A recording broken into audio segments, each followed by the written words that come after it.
This is the Geekom XT12 Pro.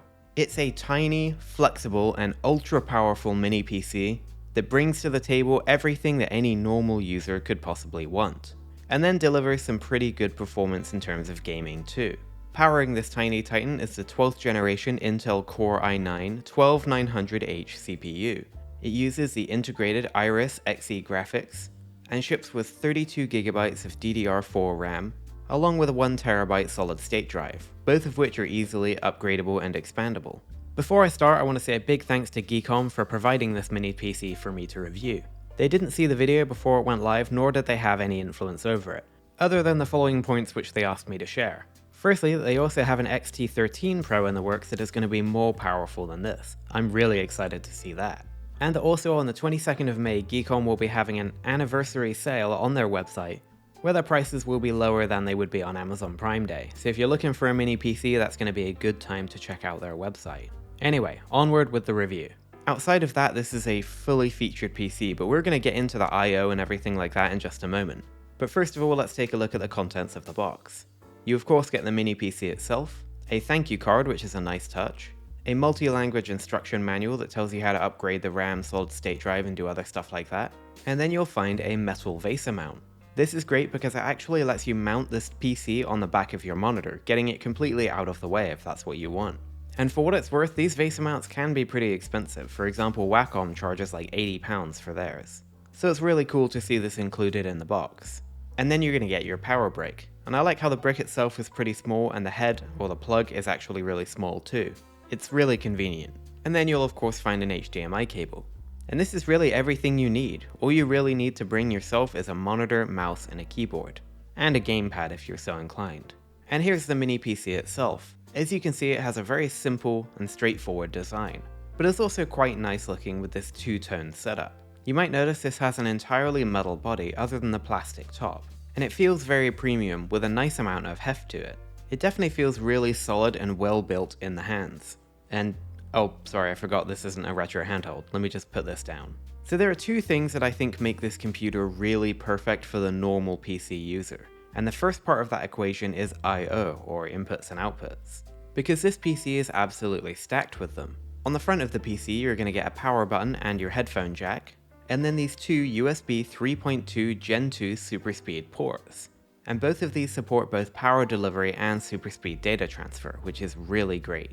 And moving around to the back, we get to see just how much I/O is on this PC. For such a tiny size, this is kind of crazy. You'll start with your power jack connector on the left hand side, followed by the first of two HDMI 2.0 ports.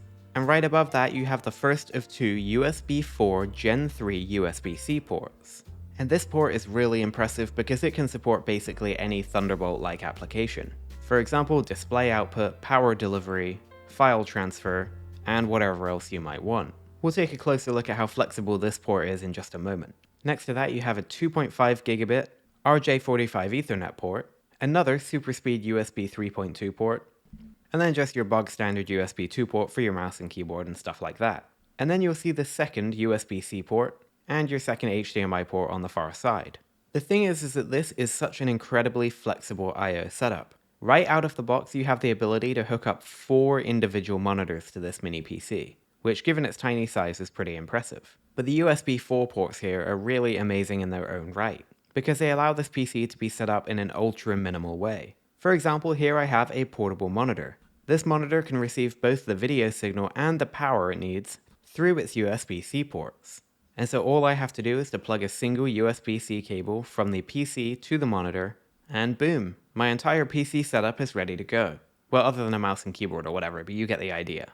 And this is something I really love about this type of mini PC. They're so flexible and minimal.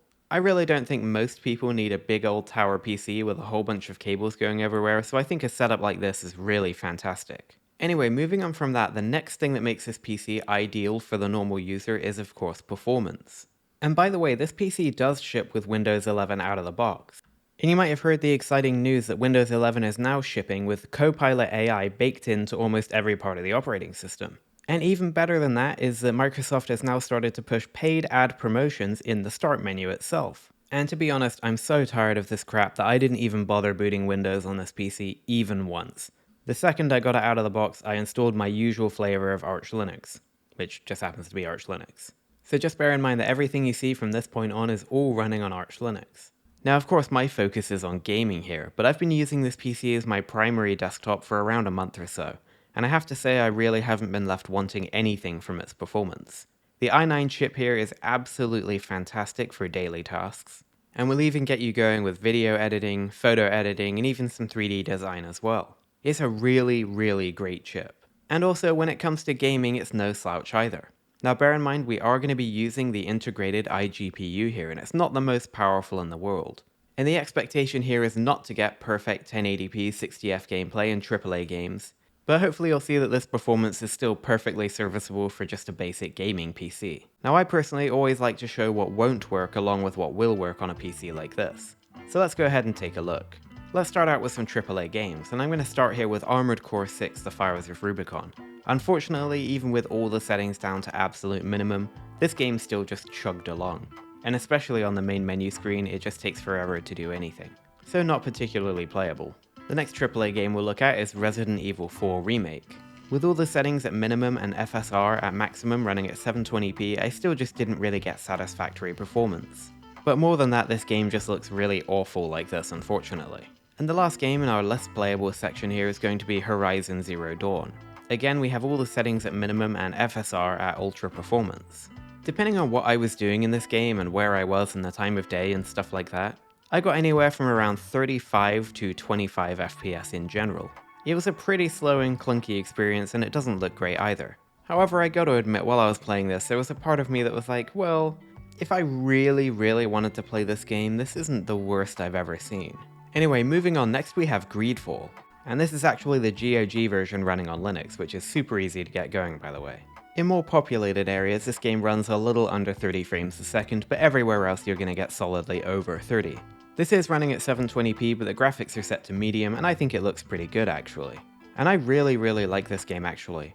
I bought it for the tricorn hats, but I stayed for the unintentionally hilarious main character. Strong smell of ammonia. The entrails must have been perforated.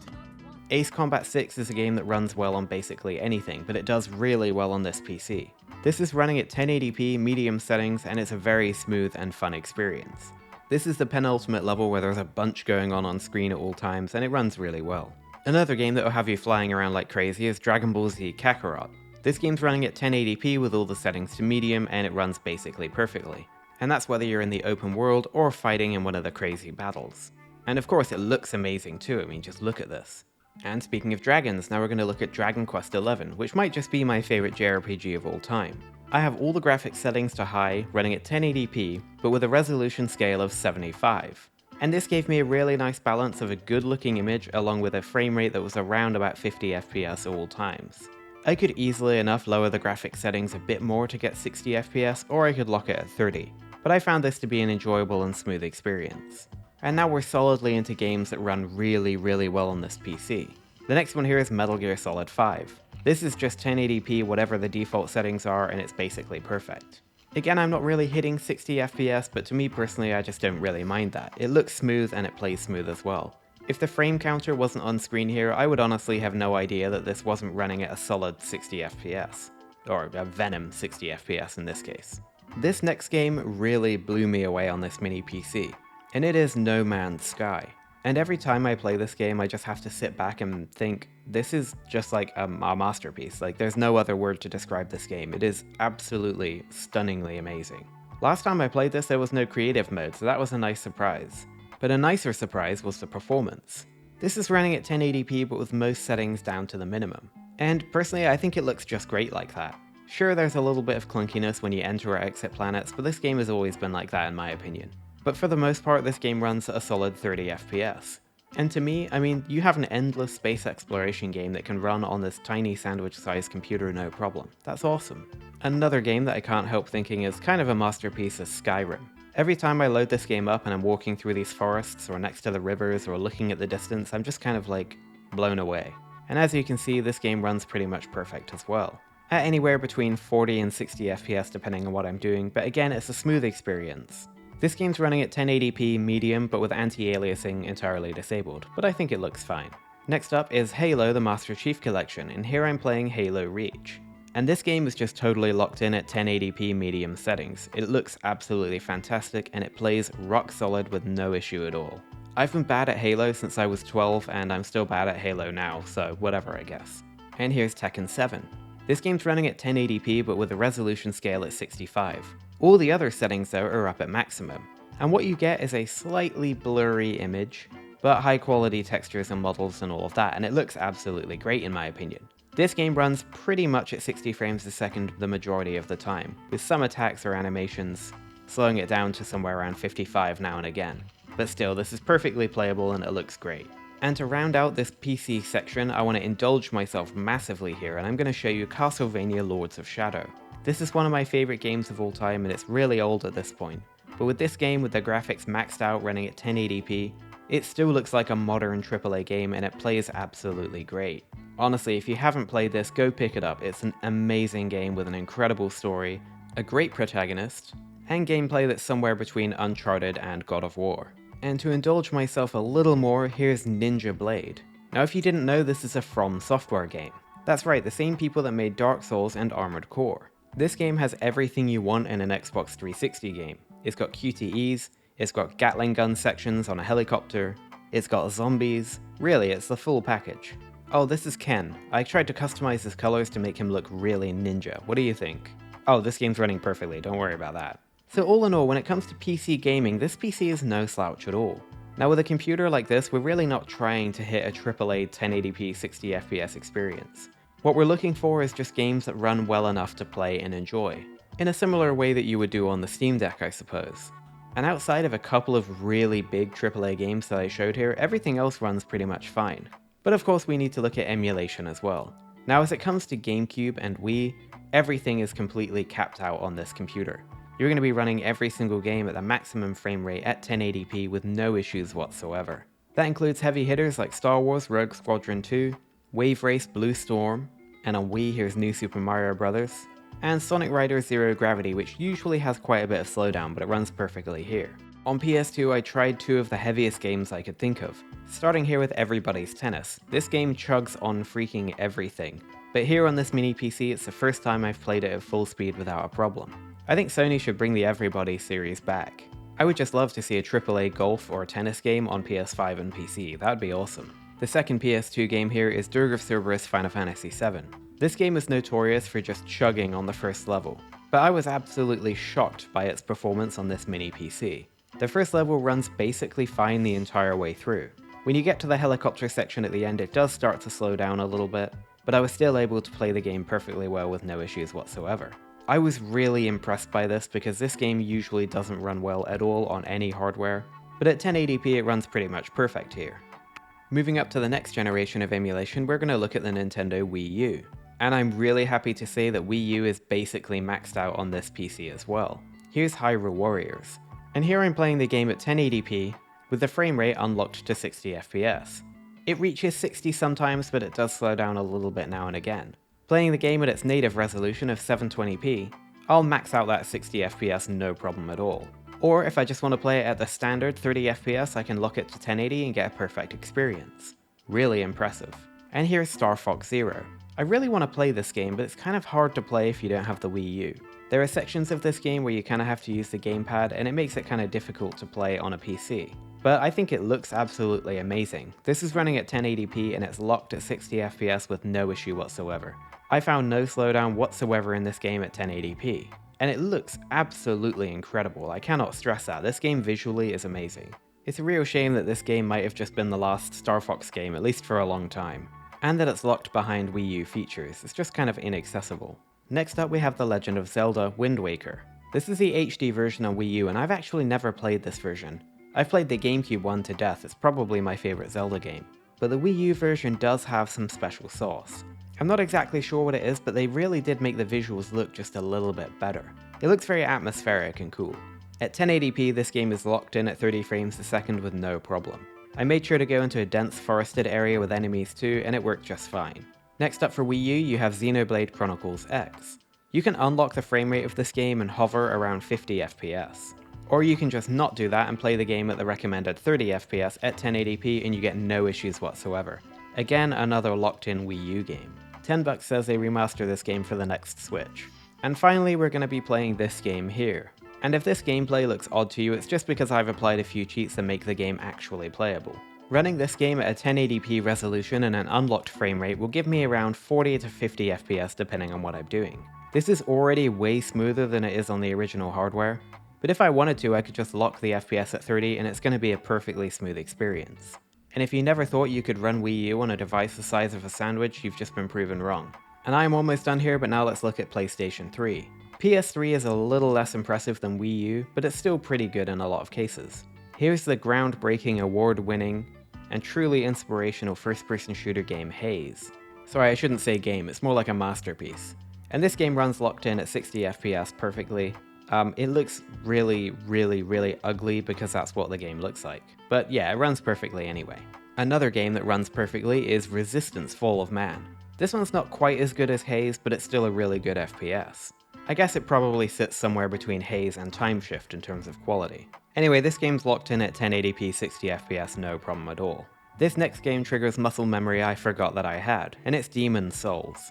This game runs 1080p locked at the normal 30 FPS with no problem. You can unlock the frame rate and get higher frame rates occasionally, but it kind of makes the experience a little less smooth. But at 1080p, this game is still amazing and it looks fantastic. There, that's it. That's the Demon's Souls I remember. Moving on to a few PS3 games that don't run quite as well. The first is Tidus & Clank Quest for Booty. The thing is, this game does run pretty well, and if you lock it at 30 frames a second, you get mostly a solid 30. And that's at 1080p as well. But I personally can't help but feel like I'm losing a little something by not seeing these glorious animations in 60 FPS. But anyway, it's still perfectly playable, just not, well, perfect. Next is Uncharted 2, which no matter what I did never reached more than around 24 frames a second. It's just not particularly great, and in fact the opening section with the train in the snow really chugged actually. And finally we'll look at Infamous 2. And with this game, unfortunately, I was never able to reach over around 15 to 20 FPS. It's a chunky and slow experience, and unfortunately just not that great. So in terms of gaming and emulation performance, I think for the size of this PC, it's really impressive. You're locked in for every generation of consoles in terms of emulation up to PS3, and not quite including PS3. But Wii U, Wii, Gamecube, PS2, everything below that is completely and utterly locked, which is just fantastic. Especially Wii U I find to be really impressive. And in terms of actual native PC gaming, you get great performance across the board in anything that's not a brand new AAA game. I was really happy to see games like Tekken 7, Halo Reach, and especially No Man's Sky running as good as they did. And the way that I see it is that even without brand new AAA games, you still have thousands and thousands of games that are going to run locked in on this mini PC, and that's just awesome. So here we have a tiny tofu-sized PC that does really well in general performance and gaming. But there was another thing I wanted to look at with the Geekom XT12 Pro, and that is how easy it is to upgrade the storage or RAM should you want to. The last mini PC I tested was the iNeo AM01, and it was a total nightmare to upgrade. The XT12 Pro could not be further from that.